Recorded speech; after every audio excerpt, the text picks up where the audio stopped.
Olá, gente.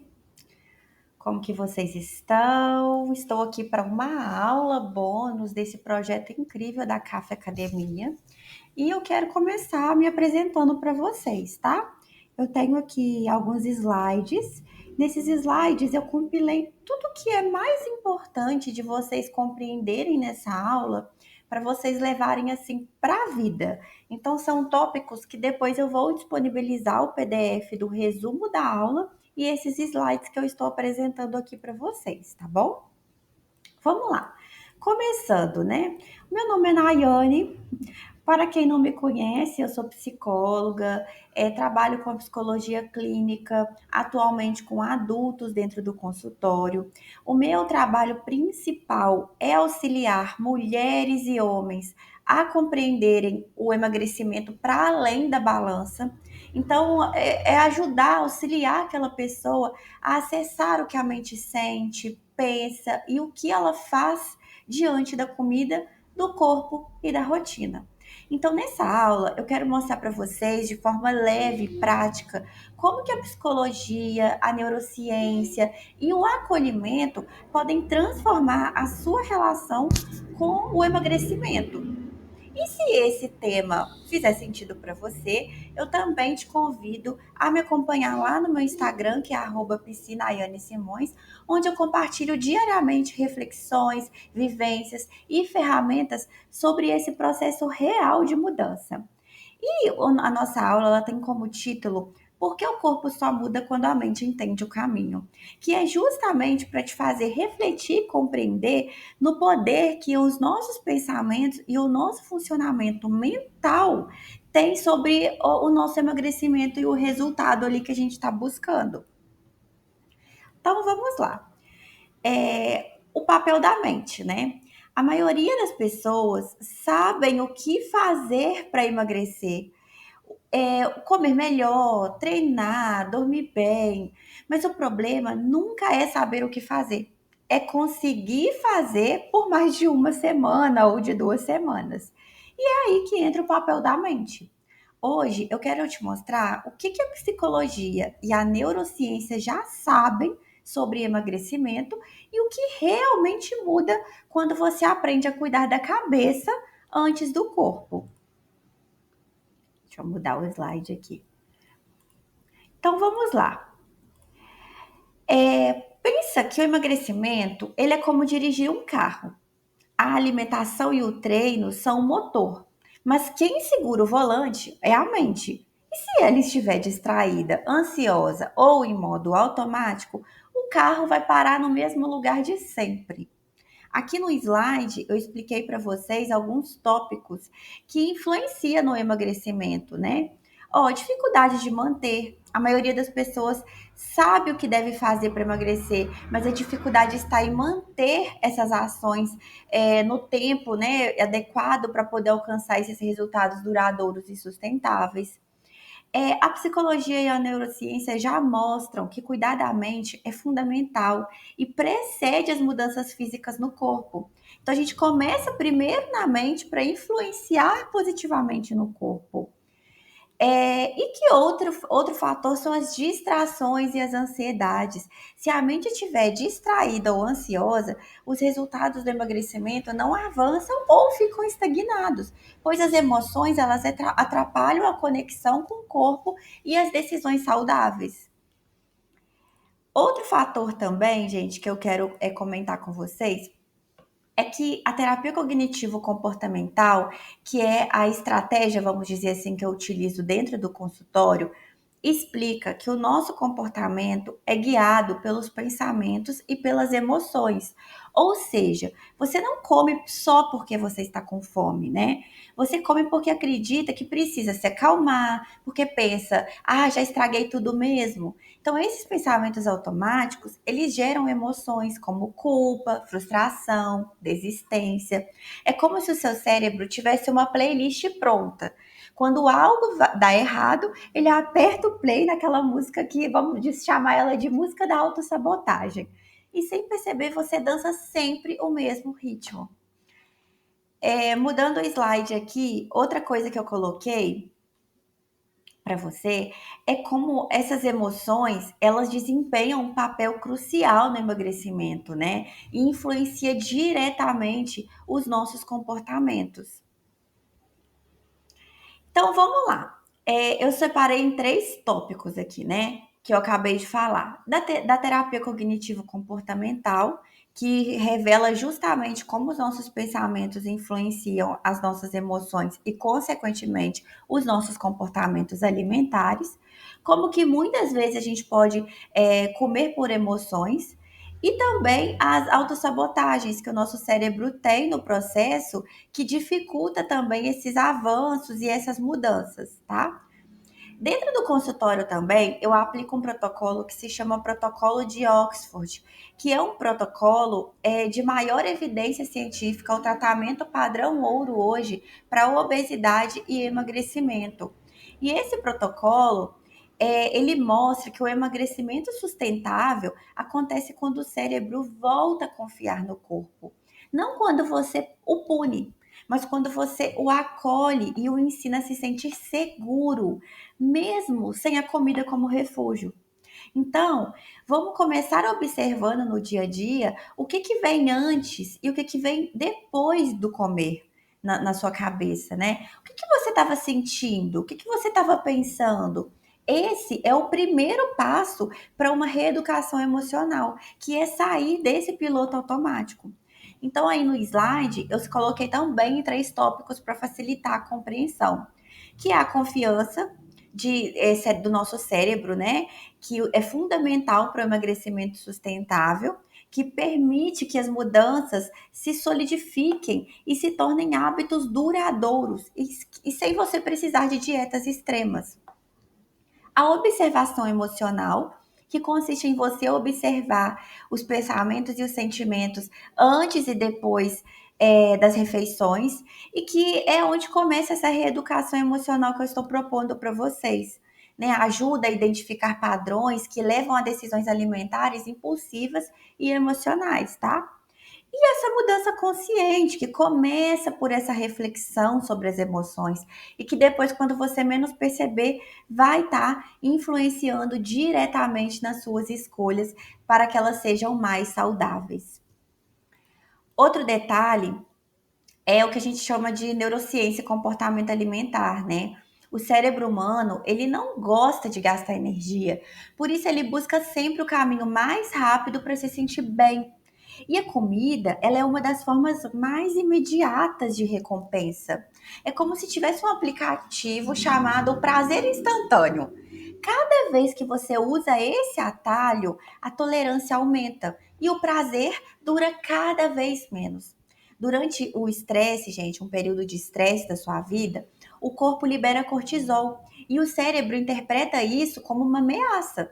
Ele busca dopamina para compensar. E a comida, especialmente aquelas ricas em açúcares e gordura, libera dopamina. Ou seja, não é fraqueza sua, é biologia, é funcionamento do corpo, é funcionamento do cérebro.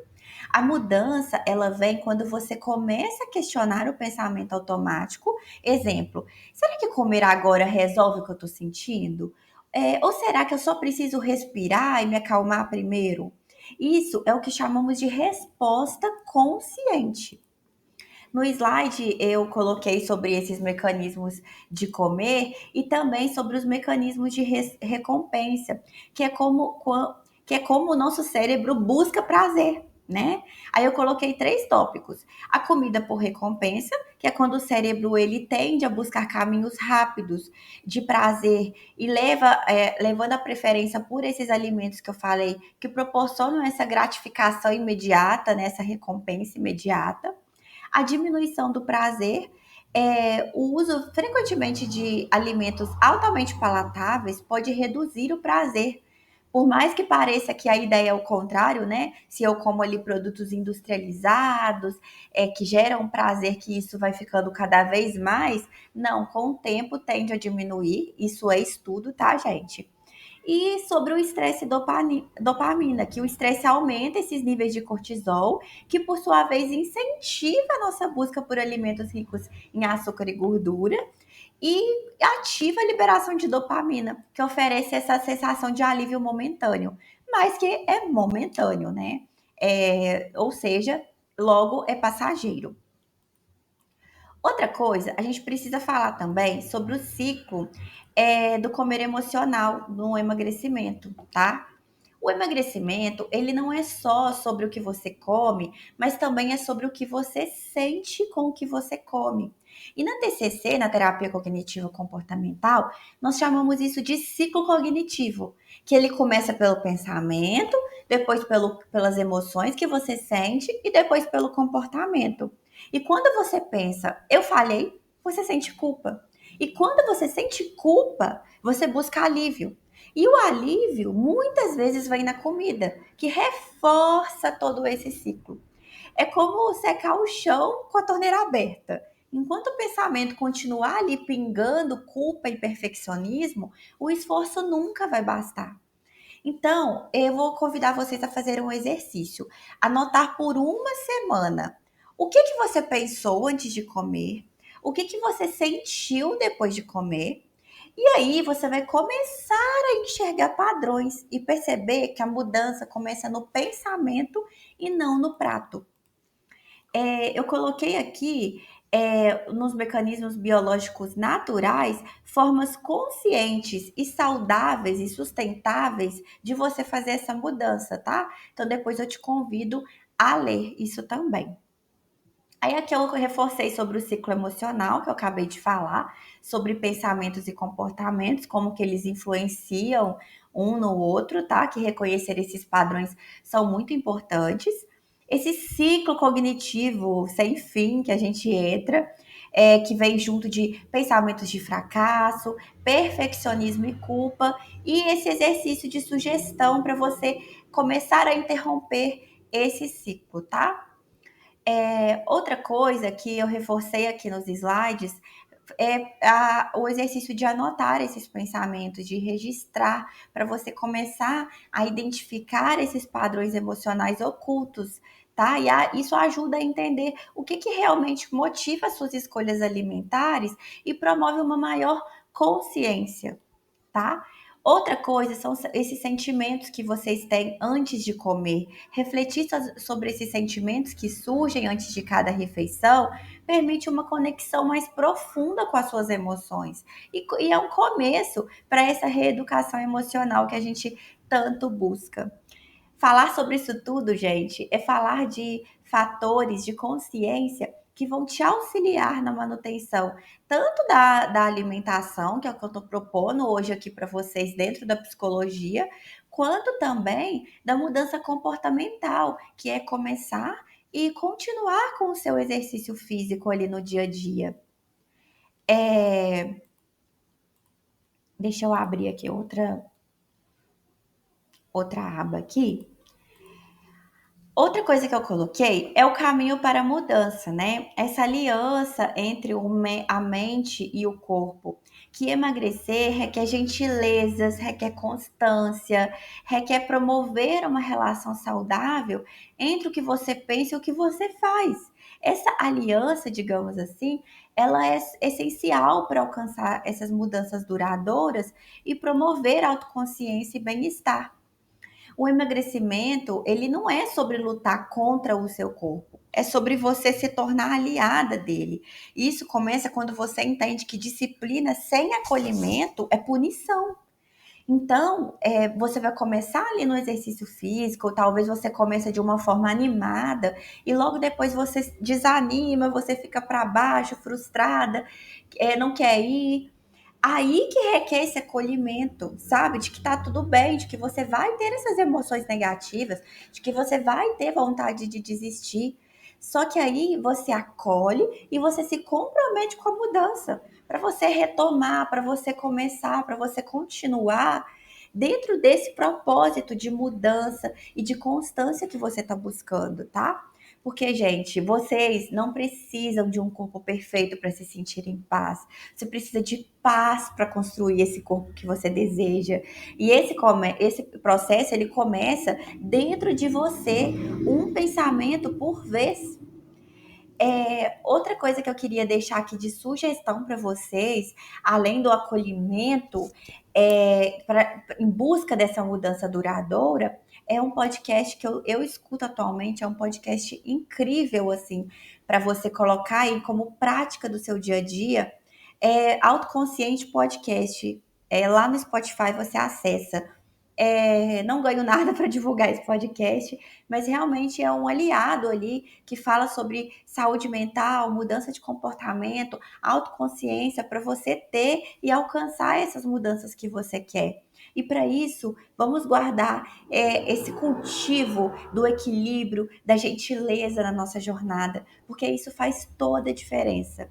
Essa aula foi uma pincelada sobre esse contexto do emagrecimento e o que é trabalhado dentro do consultório através da terapia cognitivo-comportamental, através da neurociência, do protocolo de Oxford. Eu quis dar uma pincelada rápida aí de 15 a 20 minutinhos para vocês conseguirem compreender a importância. Essa aula não vai gerar todas as transformações necessárias. Então, se você precisar de suporte, de apoio dentro, né, da psicologia, busque profissionais qualificados, gente, tanto na área de educação física, quanto ali na nutrição, quanto na psicologia. Busque por profissionais que vão te dar suporte e apoio nessa trajetória. Não porque sozinho você não consegue, mas é que de mãos dadas a gente consegue ir mais longe e mais rápido também. Tá? Espero que tenha feito sentido. Não esqueçam de me seguir lá na minha página no Instagram, pc.nayane Simões, e contem comigo. Esse telefone que eu deixei de contato é o meu número de WhatsApp, que vocês falam diretamente comigo para dúvidas, sugestões, feedbacks dessa aula. Um abraço para vocês e eu espero ver vocês em breve.